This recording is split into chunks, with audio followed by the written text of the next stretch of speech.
My turn to ask a question. I think the next question is Mary Bruce, ABC.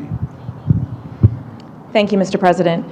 You recently launched your re-election campaign. You've said questions about your age are legitimate, and your response is always, just watch me. But the country is watching, and recent polling shows that 70% of Americans, including a majority of Democrats, believe you shouldn't run again. What do you say to them? What do you say to those Americans who are watching and aren't convinced? You've said you can beat Trump again. Do you think you're the only one? I may not be the only one, but I know him well, and I know the danger he presents to our democracy, and we've been down this road before. And with regard to age, and polling data, I noticed the polling data I keep hearing about is that I'm between 42 and 46% favorable rating, et cetera. And but everybody running for re-election in this time has been in the same position. There's nothing new about that. You're making it sound like Biden's really underwater. Number one. Number two, when the same polling data asks whether they think what kind of job I've done, it gets overwhelmingly positive results. From 58% thinking everything from the CHIPS Act and all the things we've done. We've created, like I said, we've created 12 million new jobs. We've created 800,000 manufacturing jobs. We have economic growth moving.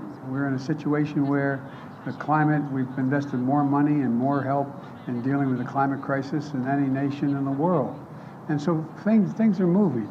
And the reason I'm running again is there's a job to finish. The other thing is that, look, think about what I inherited when I got elected.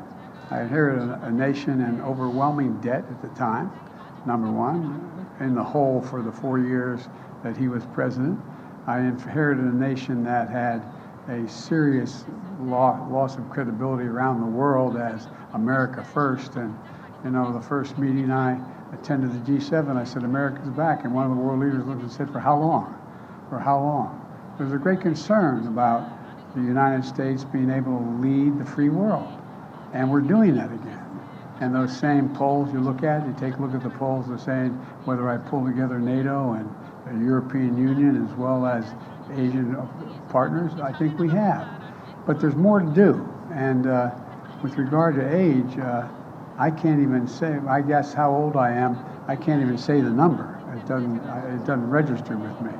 And but the only thing I can say is that one of the things that people are going to find out is they're going to see a race and they're going to judge whether or not I have it or don't have it. I respect them taking a hard look at it. I take a hard look at it as well.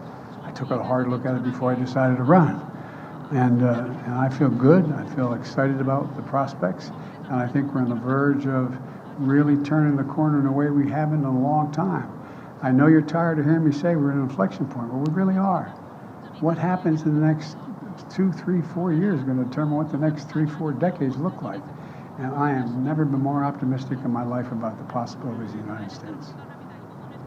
To be clear, though, you just said, I know him well. Did Donald Trump's decision to run affect yours? Would you be running if he wasn't?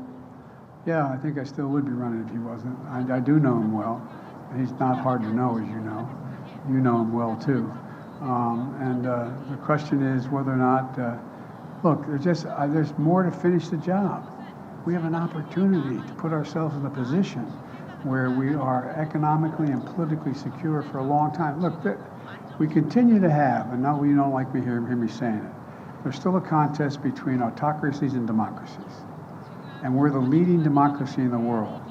And it's something I know a fair amount about, something I care about, and something that I have found a willingness of an awful lot of our allies and friends to follow. So I think that we have to finish the job, nail it down.